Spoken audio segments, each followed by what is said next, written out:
Hey girlies, welcome back. And if you are new here, I am so glad you found this today because this video is one that I think is going to genuinely change how you approach your makeup routine. We are talking about 5 makeup mistakes that are instantly making you look cheaper than you actually are. And I want to be really clear about something before we dive in. This is not about shaming anyone's taste or telling you that the way you do your makeup is wrong. This is about understanding the visual psychology behind what reads as polished and elevated versus what reads as overdone or unfinished. Because the difference between expensive-looking makeup and cheap-looking makeup is almost never about the products you are using. It is about specific application habits that most of us picked up without anyone ever explaining the why behind them. So stay with me because once you see these 5 things, you will not be able to unsee them. Mistake 1 is the one I see most often and honestly the one that makes the biggest difference when you fix it. It is foundation that does not match your neck. I know this sounds like such a basic thing, but you would be shocked at how many people are walking around with a face that is 2 or 3 shades darker or more orange than their neck and chest. And here is why this happens. Most of us test foundation shades on our wrist or the back of our hand, which is almost never the same color as our face. Or we buy a shade that looked right in the store under artificial lighting and never check it in natural light. The result is a visible line where your face ends and your neck begins, and that line immediately reads as amateur, as unfinished, as the kind of detail that someone with real makeup knowledge would never let happen. The fix is so simple, and once you know it, you will wonder why nobody told you sooner. Always test your foundation shade on your jawline in natural light. Your foundation should disappear into your skin at the jaw, no line, no contrast, no transition. If you already have a foundation that is slightly off, you can blend a small amount down your neck and onto your chest to create a seamless finish. And if the shade is genuinely wrong, mix it with a drop of white or dark mixer to adjust it rather than buying a whole new bottle. A matched foundation is the single fastest upgrade you can make to how expensive your makeup looks. Mistake 2 is one that I think a lot of people are going to recognize in themselves, and I say that with so much kindness because I made this mistake for years. And the frustrating thing is that it is one of those habits that can take a really polished base and completely undermine it. It is overdrawing your lips in a way that creates a visible gap between your liner and your natural lip line. Lip liner is one of the most powerful tools in your entire makeup kit. Used correctly, it creates definition, structure, and that full sculpted lip that reads as genuinely polished.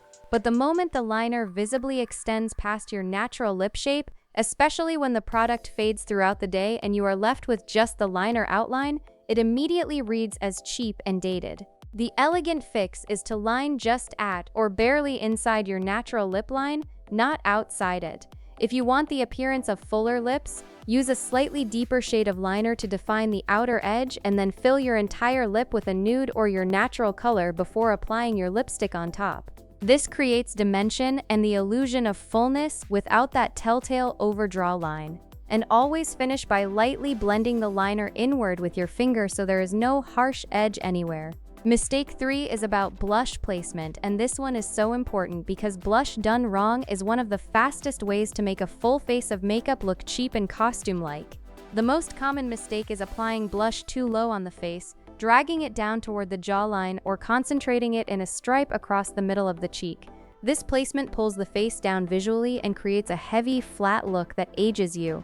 It also reads as a very outdated application technique. The placement that reads as modern, fresh, and genuinely expensive is higher and lighter than most people are used to. Think of where you naturally flush after a walk outside, right on the apples of the cheeks, sweeping upward toward the temples and slightly onto the nose bridge. This placement lifts the face, adds warmth, and creates that healthy lit from within look that is the signature of every polished, elevated makeup look you have ever admired. Apply it with a light hand, build it slowly, and always blend the edges until there is absolutely no definitive line where the blush begins or ends. Blush that is blended seamlessly always looks expensive. Blush that has visible edges always looks cheap. Mistake 4 is about mascara, and specifically about what happens when mascara clumps or flakes and nobody tells you about it throughout your day. Clumpy, spidery lashes or small black flecks under your eyes are one of the most distracting things that can happen to a makeup look. And the thing about this mistake is that it is almost entirely a technique problem, not a product problem. The most common cause of clumpy mascara is applying too many coats too quickly without letting each layer dry properly, or using a wand that has accumulated too much product on it. Here is the application method that creates clean, separated, actually elegant lashes every single time. Before you apply mascara, take a clean, dry spoolie and brush through your lashes to separate them first. Then apply your first coat of mascara slowly, wiggling the wand at the root and pulling upward. Let it dry for a full 30 seconds before applying a second coat. 2 clean coats will always look more expensive than 5 clumpy ones. And here is a tip that changed my lash game completely. After your mascara is fully dry, take your clean spoolie again and brush through your lashes one more time. This separates any lashes that stuck together during application and gives you that perfectly fanned, individual lash look that reads as genuinely polished. Mistake 5 is the one that ties everything together and honestly the one with the highest impact because it affects your entire face rather than one specific feature. It is setting powder applied too heavily or in the wrong places. Powder is essential for longevity and for controlling shine, but when it is applied with a heavy hand or dusted all over the face, including areas that should stay dewy, it creates a flat, chalky, mask-like finish that looks anything but expensive. And the worst part is that it tends to get heavier throughout the day as it settles into fine lines and texture, making everything look older and more overdone as the hours pass. The areas that should always stay powder-free or very lightly powdered are the tops of your cheekbones, the inner corners of your eyes, the high points of your nose, and your Cupid's bow. These are the areas where natural light hits your face and where a slight luminosity reads as healthy, youthful skin. Heavy powder on these spots kills that effect completely. Apply your setting powder only where you genuinely need it, your T-zone, under your eyes if you have concealer there, and the sides of your nose.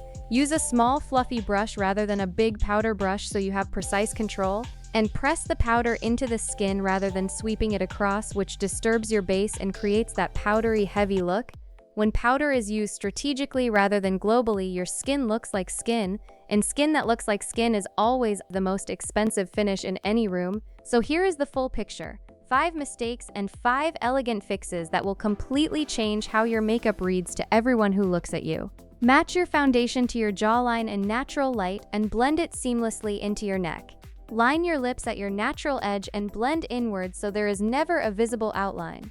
Place your blush high on your cheekbones, sweeping toward your temples for a lifted, modern look. Apply your mascara in clean, separated coats and brush through with a spoolie when dry. And use your setting powder strategically on shine-prone areas only, leaving your high points luminous. None of these fixes require new products. None of them require more time. They just require knowing what you are doing and why, and now you do. Expensive makeup is not about the brand on the label, it is about the understanding behind the brush, and you now have everything you need to make every single makeup look you do from here on out read as genuinely polished, elevated, and intentional.